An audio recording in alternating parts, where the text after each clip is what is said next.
चलो देखो, हम लोग जो है कल जो क्वेश्चन दिए थे उसमें बतलाए थे क्या, ठीक है, क्या बतलाए थे कि हम लोग को मैक्सिमा कभी भी निकालने के लिए बोला जाए तो dy बाई डी एक्स क्या कर दो, 0 के बराबर। तो यहाँ पर देखो क्या कह रहा था कल का क्वेश्चन, देखो कल का क्वेश्चन में कह रहा था a charge q is divided into 2 parts. Hello, अब मान लो q को 2 पार्ट में डिवाइड किए, तो अब जो है एक पार्ट x है, एक पार्ट x है, दोनों के बीच में सेपरेशन कितना मान लो r, तो दूसरा पार्ट टोटल चार्ज q था, तो एक पार्ट x है तो क्या हो जाएगा q माइनस x हो जाएगा, तो क्या हो जाएगा q minus x 2 part. Such that इस तरीका से बटा है 2 पार्ट में कि दोनों के बीच में जो सेपरेशन होगा मान लो कुछ है तो Fe जो है वो मैक्सिमम हो जाएगा। इस तरीका से 2 पार्ट में बटा है कि क्या हो उसका फोर्स मैक्सिमम हो जाए, समझ में आया। Then find the charge on each part, तो चार्ज ईच पार्ट पे निकालना है। तो बतलाओ, हेलो फोर्स बराबर क्या होता है K Q1 Q2 bye R square, समझ में। क्योंकि हम लोग को फोर्स क्या चाहिए मैक्सिमम, फोर्स क्या चाहिए मैक्सिमम चाहिए कि नहीं, फोर्स क्या चाहिए मैक्सिमम चाहिए, तो हम लोग को क्या करना पड़ेगा dF बाई dx बराबर 0 कर देना होगा, तो फोर्स क्या आ जाएगा मैक्सिमम। अरे क्या आएगा फोर्स मैक्सिमम आएगा।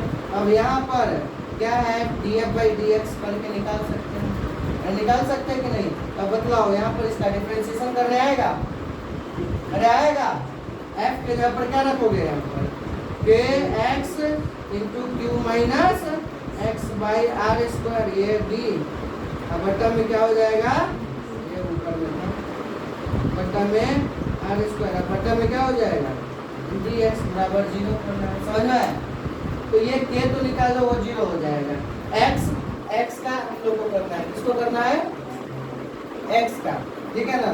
तो k बाई आर स्क्वायर को बाहर निकाल दो, k बाई आर स्क्वायर क्या है कि k भी कांस्टेंट है और r भी, दोनों के बीच का सेपरेशन भी क्या है कांस्टेंट है, क्या है कांस्टेंट है, तो हम लोग यहीं पे निकाल देते हैं। देखो तो यहाँ पर बतलाओ, यहाँ पर क्या हो जाएगा, hello k by R square बाहर निकल जाएगा, k बाई आर स्क्वायर बाहर निकल जाएगा, तो अंदर में क्या बचेगा बालक बताओ तो, अरे अंदर में क्या बचेगा x इंटू क्या बचेगा q minus X by D x बराबर 0। अब इसको एक बार मतलब उधर ले जाएंगे तो गुना करेंगे तो 0 हो जाएगा, x डी एक्स को हम लोग क्या लिख सकते हैं Q x minus x square लिख सकते हैं, अरे क्या लिख सकते हैं Q x minus x square, तो क्या हो जाएगा, अरे क्या हो जाएगा Q x minus x square by D x बराबर 0 हो जाएगा। बतलाओ क्यू एक्स का डिफरेंशिएशन क्या हो जाएगा क्यू, अरे क्या हो जाएगा क्यू माइनस एक्स स्क्वायर का क्या हो जाएगा क्यू एक्स बराबर 0, तो यहाँ पर x बराबर क्या आ जाएगा क्यू बाई 2 आ जाएगा। देखो x बराबर क्या आ जाएगा क्यू बाई, हो नहीं गया x क्यू बाई 2, तो ये भी Q minus x Q by 2 हो जाएगा। आया समझ में है। दूसरा देखो, दूसरा क्वेश्चन क्या है, दूसरा क्वेश्चन देखो, दूसरा क्वेश्चन क्या दिए थे, 2 पॉइंट चार्ज है, 2 point charge are placed at a distance of r in vacuum, vacuum में डाला हुआ है, कहाँ पे डाला हुआ है वैक्यूम में। देखो यहाँ पर जो है हम लोग ले लेते हैं ये है और ये है, ठीक है, यहाँ पर 2 चार्ज है, ठीक है ना, 2 पॉइंट चार्ज है, ठीक है ना, तो 2 पॉइंट चार्ज है, इसका डिस्टेंस देखो ये q1 मान लो, ये q2 मान लो, दोनों के बीच का डिस्टेंस क्या है r, क्या है r है, इन वैक्यूम, वैक्यूम में, किसमें वैक्यूम में। Then electric force between them is F, तो इसके बीच में जो फोर्स है वो क्या है F है, हेलो इसके बीच में जो फोर्स है वो क्या है F है। अब क्या कर रहा है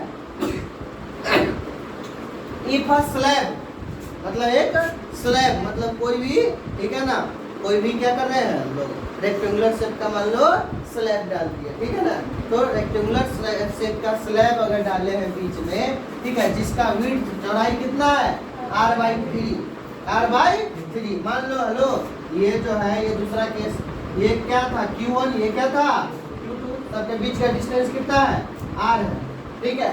अब इसके बीच में एक छोटा सा स्लैब रखें, और इसका विड्थ कितना है r/3 है, r/3 है। तो कह रहा है प्लेस देन चार्जेज, ठीक है ना, between the charges, then what is the new electric force in terms of F, F के टर्म में न्यू इलेक्ट्रिक फोर्स कितना होगा। हेलो, F के टर्म में न्यू इलेक्ट्रिक फोर्स कितना होगा, समझ में आया।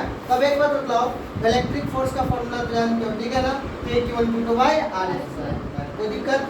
अरे इलेक्ट्रिक फोर्स का फॉर्मूला क्या हो जाएगा, K=2r² हो जाएगा, ठीक है ना। अब एक बात बतलाओ, R ये तो यहाँ का था, ठीक है ना, जब हम लोग क्या डाल दिए, स्लैब डाले, क्या डाले हैं, स्लैब। तो यहाँ पर एयर, यहाँ पर मतलब वैक्यूम, यहाँ पर वैक्यूम। अब बतलाओ, पूरा में से इसका घटाएंगे कि नहीं, हेलो, पूरा में से इसका क्या कर देंगे, माइनस कर देंगे, और इसका जो होगा वो अपना अलग होगा, इसका स्लैब के कारण जो होगा उसका वो अलग होगा। तो हम लोग एयर में से स्लैब का पहले घटा देंगे, और फिर इस स्लैब की वजह से जो निकलेगा उसको क्या कर देंगे, जोड़ देंगे। समझ में आया? पहले देखो हम पूरा समझा देते हैं। देखो पहले तो फोर्स बराबर क्या हो जाएगा, K in vacuum, in vacuum, vacuum में इन वैक्यूम, वैक्यूम में क्या हो जाएगा, एयर के वजह से फोर्स, मतलब क्या हो जाएगा, F बराबर K/Q1 Q2/r²। समझ में आया? लेकिन क्या बोल रहे हैं कि इसमें जो होगा, हेलो, इसमें जो होगा किसके वजह से घट जाएगा, अरे किसके वजह से घट जाएगा, तो यहाँ पर जो है इसके वजह से एयर में घट जाएगा, और इसके वजह से क्या हो जाएगा, घट जाएगा। घटेगा कि नहीं?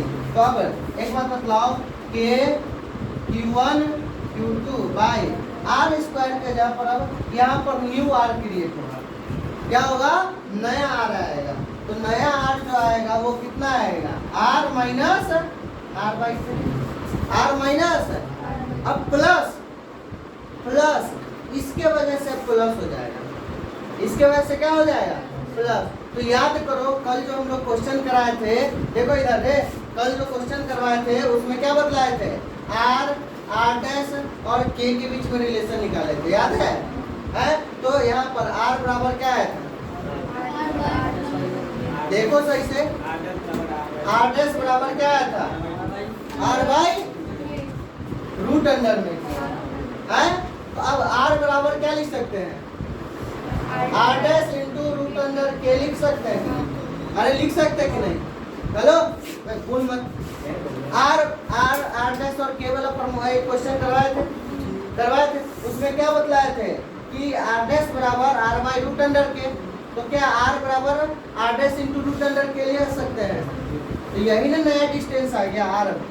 अरे नया डिस्टेंस जो r जो है वो, ये जो r है ये किसके बराबर होगा, तो r' इंटू √k के बराबर। हेलो, ये जो नया जो r होगा वो किसके बराबर होगा, r' इंटू √k के बराबर। तो इसमें हम लोग प्लस करके क्या लिख सकते हैं, r' के यहाँ पर r/3 इंटू √k, के डायलेक्ट्रिक कांस्टेंट का वैल्यू कितना दिया हुआ है, 4। हेलो, यहाँ पर इसका जो है k का वैल्यू दिया हुआ है, डायलेक्ट्रिक कांस्टेंट का वैल्यू कितना दिया हुआ है, 4। क्या दिया हुआ है, 4। तो √4 का होल स्क्वायर, अरे लिख सकते हैं। देखो डिस्टेंस जो है स्लैब डालने की वजह से डिस्टेंस में फर्क आता है डायलेक्ट्रिक कांस्टेंट की वजह से, ठीक है ना। तो डायलेक्ट्रिक कांस्टेंट की वजह से कितना फर्क आता है, तो जो डिस्टेंस होगा उसमें क्या कर दोगे, √अंडर डायलेक्ट्रिक कांस्टेंट लगा दोगे तो ये निकल जाएगा। तो देखो समझ में आया क्या किया है, जो पहले का r था उसमें से स्लैब का घट गया, और जो ये है इसके वजह से भी तो होगा फोर्स। अब इसके वजह से जो इफेक्टिव डिस्टेंस होगा वो r/3 डायरेक्ट हम लोग नहीं ले सकते हैं, डायरेक्ट प्लस r/3 नहीं लिखेंगे, नहीं तो प्लस पता चला प्लस r/3 माइनस r/3 फर्क क्या हुआ, वही ना आ जाएगा। तो हम लोग को डायलेक्ट्रिक कांस्टेंट डालने की वजह से क्या होता है, ये डायलेक्ट्रिक कांस्टेंट वाला कल जो पढ़ाए थे उससे डायरेक्ट लिख सकते हो r/3 इंटू √r। और अब कैसा है ये कल वाला क्वेश्चन देख लो, समझ में आया। ये नया जो डिस्टेंस कितना चेंज होगा स्लैब डालने से, वो r इंटू √k हो जाएगा, समझ में आया। और k के जगह पर क्या है, √4, समझ में आया। तो अब यहाँ पर जो है ये f था और ये f' था, ठीक है। तो यहाँ पर जो है ये f' जो निकालोगे, f न्यू बोल दो, f न्यू, ये f न्यू कितना आएगा बतलाओ, के Q1 Q2 बाई आर, यहाँ पर कितना है √4 को क्या लिख सकते हैं 2 लिख सकते हैं, अरे क्या लिख सकते हैं तो 2/3, अरे क्या लिख सकते हैं r minus r/3 plus 2r/, किसे 4 हो जाएगा। अब बताओ 2r में से 1 हट गया तो कितना हो जाएगा, अरे 2r में से r/3 बचेगा तो r प्लस r/3 कर लो अलग से, r प्लस r/3, अरे इस पूरा को सॉल्व कर लो ना अलग से, क्या है r minus r/3 plus 2r/3, 3 का एलसीएम 3 हो जाएगा, ये कितना हो जाएगा 3r और माइनस r प्लस 2r, तो 3 2 5, 5 में से गया तो 4r/3 हो जाएगा। तो कितना हो जाएगा अपनी बदलाव के Q1 4/3r का होल स्क्वायर। अब इसको करोगे तो ये 4/3 का स्क्वायर कितना, 4 का 16, 3 क्या है तो क्या 9/16 लिख सकते हैं, अरे 3 ऊपर चला गया 9/16 के Q1 Q2/r स्क्वायर, अरे लिखा जा सकता है। यहाँ पर क्या आया है एफ न्यू जो है वो क्या आया है के Q1 Q2/4/3r का होल स्क्वायर है, समझ में आया। अब यहाँ पर 4/3 का स्क्वायर कितना, 4 का 16, 3 क्या है तो नीचे था तो 9 कहाँ चला जाएगा ऊपर, तो क्या आ जाएगा 9/16 के Q1 Q2/, और ये के Q1 Q2/r स्क्वायर क्या था f, तो f न्यू जो होगा वो ये f हो गया, अरे ये क्या हो गया हमारा, अरे ये क्या हो गया हमारा f, ये हमारा हो गया f, समझ में आया। तो ये f हो गया, ये क्या हो जाएगा 9/16 f के बराबर होगा कि नहीं, ये हो गया हमारा आंसर, समझ में आया। अरे आया कि नहीं, अरे आया कि नहीं, छापो इसको जल्दी, ठीक है ये नहीं लिखना, ये सब तो हाँ ये नहीं लिखना है, के Q1 Q2/r स्क्वायर, समझ में आया, छापो इसको जल्दी जल्दी जल्दी जल्दी। हाँ चलो अब आगे हम लोग देखते हैं, इसका हम एक जनरल फॉर्मूला बना देते हैं, ठीक है ना। उसी फॉर्मूला पे तुम लोग क्या करना है, लिखो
देखो ना 2 मिनट, अब जनरल फॉर्मूला बना दिए हैं, देखो देखो जनरल फॉर्मूला क्या बना दिए, मान लो हेलो, मान लो क्या है यहाँ पर मान लो क्या है तुम्हारा, हेलो यहाँ पर क्या है, ये 2 चार्ज है Q1 और Q2, यहाँ पर बहुत सारा, हम तो एगो स्लैब रखे ना, हो सकता है 2 गो स्लैब रख दे, 3 गो स्लैब रख दे, 4 गो स्लैब रख दे, क्या वो स्लैब रख सकता है। मान लो कि यहाँ पर 2 स्लैब रख दिए, दोनों का जो है विड्थ दिया हुआ है, इसका T1 है और इसका T2 है, समझ में आया। और इसका डाइलेक्ट्रिक कांस्टेंट दिया हुआ है क्या, मान लो एप्सिलॉन R1 और इसका दिया हुआ है एप्सिलॉन R2, हेलो इसका एप्सिलॉन R2 दिया हुआ है, इसका एप्सिलॉन R1 दिया हुआ है, समझ में आया। तो अब हम लोग को न्यू बताना है, तो देखो इसमें किए क्या है, देखो इसी से हम लोग बना लेंगे। क्या किए हैं, नया फोर्स कैसे निकाल रहे हैं, तो पहले तो टोटल डिस्टेंस ले लिया R में से जाए, मतलब यहाँ पर ए वो था तो उसका थिकनेस को घटा दिए, यहाँ पर जब रहेगा उतना का थिकनेस क्या कर देंगे, घटा देंगे। तो एफ न्यू जो निकल के आएगा, एफ न्यू वो क्या हो जाएगा, तो क्या हो जाएगा के Q1 Q2 बाई क्या हो जाएगा R minus T1 minus T2। समझ में, पहले घटा दिए, फिर जोड़ना क्या था, तो जो विड्थ था अब उन्हें उसका क्या कर देंगे डाइलेक्ट्रिक कांस्टेंट रूट में, डाइलेक्ट्रिक कांस्टेंट तो प्लस में क्या हो जाएगा मतलब T1 into root under epsilon R1 हो जाएगा, अब plus T2 into root under में फिर से क्या हो जाएगा एप्सिलॉन R2। समझ में, और फिर टोटल का अगर 3 हो रहेगा तो 3 हो, अरे सिंपल सा एकदम, जो रहेगा R में से घटा देंगे और फिर जोड़ देंगे, तो घटाएंगे डायरेक्ट थिकनेस और जोड़ेंगे रूट अंडर डाइलेक्ट्रिक कांस्टेंट के साथ। समझ में आया, आया कि नहीं? तो ये तुम्हारा ठीक है। अगर ये सवाल अगर समझ में आ गया तो ये फॉर्मूला जो है याद करने की आवश्यकता भी नहीं है, तुमको याद हो गया होगा। समझ में आया, अरे आया कि नहीं, अरे समझ में आया, लिखते जा रहे हैं तो लिखो, कोई बात नहीं।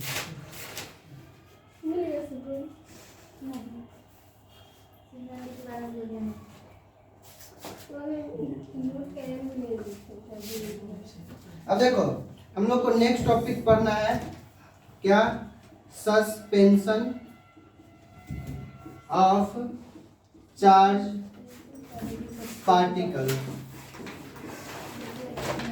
सस्पेंशन ऑफ चार्ज पार्टिकल्स के बारे में रख लेना रे, सस्पेंशन ऑफ चार्ज पार्टिकल्स के बारे में पढ़ना है। समझ में आया, हेलो? तो अब एक बात बताओ, सस्पेंशन मतलब सीधे छोड़ दिए हुए, समझ में आया? एक मान लो यहाँ पर क्या है, हेलो इधर देखो, देखो रुक जाओ, यहाँ पर देखो ये क्या है, एक फिक्स्ड वॉल है, फिक्स्ड वॉल है। समझ में आया? यहाँ पर क्या किया है, ठीक है, दो रोप से, ठीक है ना, क्या किया है, एक एक चार्ज को हम लोग लटका दिए, चार्ज मान लो सेम है Q और, समझ में आया, चार्ज। अब हेलो इसके बीच में जो है ये एंगल कितना है, थीटा, एंगल कितना है, थीटा। समझ में आया? तो अब एक बात बतलाओ, हेलो इधर देखो, इस पर ये इधर की तरफ क्यों है बालक, ये इधर की तरफ क्यों है, ये इधर और ये इधर क्यों है, तो इस पर electrostatic force, electric repulsion force लग रहा है। अरे स्टैटिक रिपल्सन, रिपल्सन के स्टैटिक रिपल्सन, अरे ये जो है दोनों फैला हुआ क्या है, रिपल्सिव फोर्स के कारण। सेम चार्ज है, सेम चार्ज क्या करेगा, like charge repel each other. तो बतलाओ इस पे इधर की तरफ कौन सा फोर्स लगेगा, रिपल्सन फोर्स, एफ ई लाया कि नहीं, अरे लाया के Q1 Q2 by R square, और चूंकि इसके पास कुछ ना कुछ मास भी होगा तो नीचे की तरफ कौन सा फोर्स लगेगा, mg फोर्स। रे इधर देखो, तो इसमें पूछ देगा टेंशन कितना होगा। अब बतलाओ, तो ये जो रोप है हम बतलाए थे 11th में, टेंशन जो होता है वो जो ऑब्जेक्ट होता है उससे जस्ट अपोजिट होता है, टेंशन उधर की तरफ लाएगा। अब एक बात बतलाओ, ये है, इसको तोड़ो तो ठीक है, बतलाओ तो ऊपर की तरफ और नीचे की तरफ जाएगा दो कंपोनेंट, तो बतलाओ तो ऊपर की तरफ जो जाएगा वो कॉस होगा कि साइन, ये ऊपर की तरफ साइन और नीचे की तरफ कॉस होगा अपन लोग।